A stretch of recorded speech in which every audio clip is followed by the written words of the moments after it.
Hello friends, तो आज हम बथुए के आटे की कचौड़ियाँ बनाएंगे जिसकी स्टफिंग आलू की रहेगी। तो मैंने बथुए को अच्छे से साफ़ करके धो के सुखा लिया है। तो चलिए अब इसको हम बॉईल कर लेते हैं। तो सारे बथुए को मैंने एक बाउल में डाल दिया है और इसे मैंने बॉईल कर लिया है। और इधर मैंने स्टफिंग के लिए आलू भी बॉईल कर लिया है और गर्मा गर्म आलू को अब हम मैश कर लेंगे। तो इधर हमारे आलू मैश हो गए हैं और जो हमारा बथुआ था उसको मैंने मिक्सी के जार में पीस लिया। मैं मिर्च डालना भूल गई थी तो मैंने मिर्च डाल के इसको फिर से पीस लिया है। तो अब इधर हम कचौड़ियों के लिए आटा लगा लेते हैं। आटे में हम आधा चम्मच नमक डालेंगे, आधा चम्मच कुटा हुआ अदरक और लहसुन डालेंगे। आप चाहे तो जिस समय आप बथुआ पीस रहे थे जार में उसी समय इसको डाल के पीस सकते हैं। तो 1 चम्मच हम ऑयल डालेंगे जिससे हमारी कचौड़ियाँ खस्ता बने। तो हम इसको बथुए के जो हमारा पिसा हुआ बथुआ है इसको हम थोड़ा थोड़ा डाल के एक डो लगा लेंगे। हमें एकदम से नहीं डालना है क्योंकि जिससे हमारा आटा गीला हो सकता है। तो हमें थोड़ा थोड़ा डालकर ही गूँथना है इसको। अगर आपको पानी कम लग रहा हो तो आप पानी और डाल के इसको गूँथ सकते हैं। तो ये हमारा आटा तैयार हो गया है। तो हम आटे में थोड़ा सा ऑयल लगाकर इसको 10-15 मिनट के लिए साइड में रख देंगे जिससे ये सेट हो जाए। और चलिए अब हम स्टफिंग तैयार कर लेते हैं। अब इसमें हम 1 चम्मच नमक डालेंगे और 1 चम्मच मैंने इसमें भुना हुआ जीरा, लाल मिर्च और धनिया जो मैं खूब भून के पीस के रखती हूँ मैंने उसको डाल दिया है। आधा चम्मच कश्मीरी लाल मिर्च डाला है और आधा चम्मच हम अजवाइन को हाथों से क्रश करके डालेंगे। फिर 1 चम्मच हमने कसूरी मेथी डाला है, इसको भी हाथों से क्रश करके डालेंगे।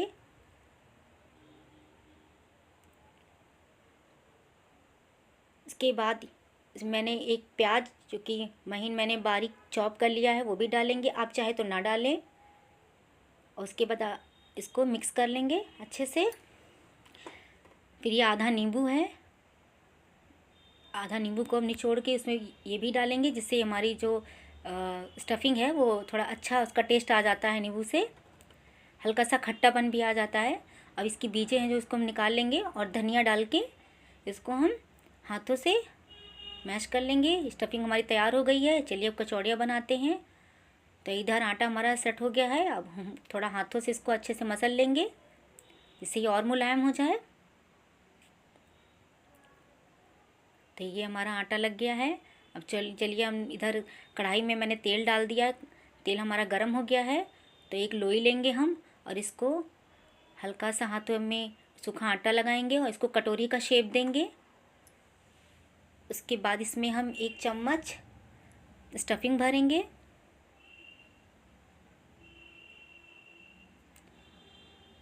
एक या 1.5 चम्मच, आप जितना बहुत ज़्यादा नहीं भरना है नहीं तो हमारी कचौड़ियाँ फट सकती हैं।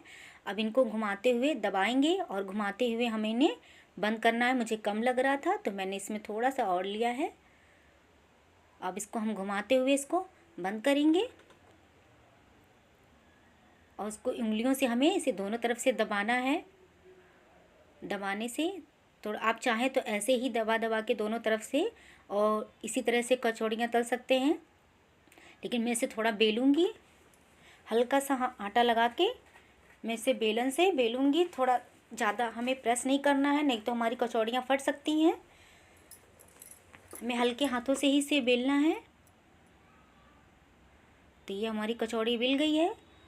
तो चलिए अब हम इसे सेकते हैं। तो मैंने इसको तेल में डाल दिया है और हमें तुरंत ही इसको नहीं पलटना है क्योंकि पलटने से हमारी कचौड़ी फट सकती है और फटेगी तो इसमें ऑयल भर जाएगा।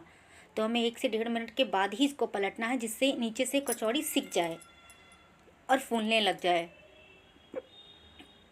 तो इसको मैंने पलट दिया है और दूसरी तरफ भी हमारी कचौड़ी सिक रही है। तो इधर चलिए हम दूसरी भी कचौड़ी तैयार कर लेते हैं। इसको भी मैंने इसी तरह 1 से 1.5 चम्मच मैंने इसमें स्टफिंग डाली है और इसको घुमाते हुए हम इसको ऐसे ही बंद कर देंगे। ये हमारी दूसरी कचौड़ी भी तैयार हो गई है। इसको भी हम इसी तरह से बेलेंगे। फ्रेंड्स, आजकल झाड़ों में तो बहुत सारी हरी सब्जियां आती हैं, पालक, मेथी, सरसों, चने का साग, बहुत सारी हरी सब्जियां आती हैं। आप इसी तरह से बच्चों को बना के खिलाइए, बच्चे बड़े सभी को बहुत पसंद आता है ये सब। मैंने अपने बच्चे को बना के खिलाया था, उसको बहुत पसंद आया था। तो ये देखिए हमारी कचौड़ी तैयार हो गई है। तो हम दूसरी इसी तरह डालेंगे।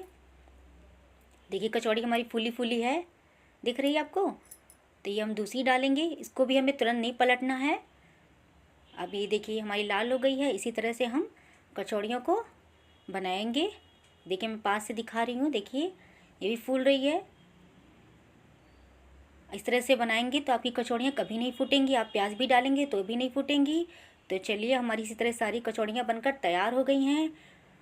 फ्रेंड्स ये देखिए मैं आपको एक तोड़ के दिखा रही हूँ किस तरह से भरी हुई है।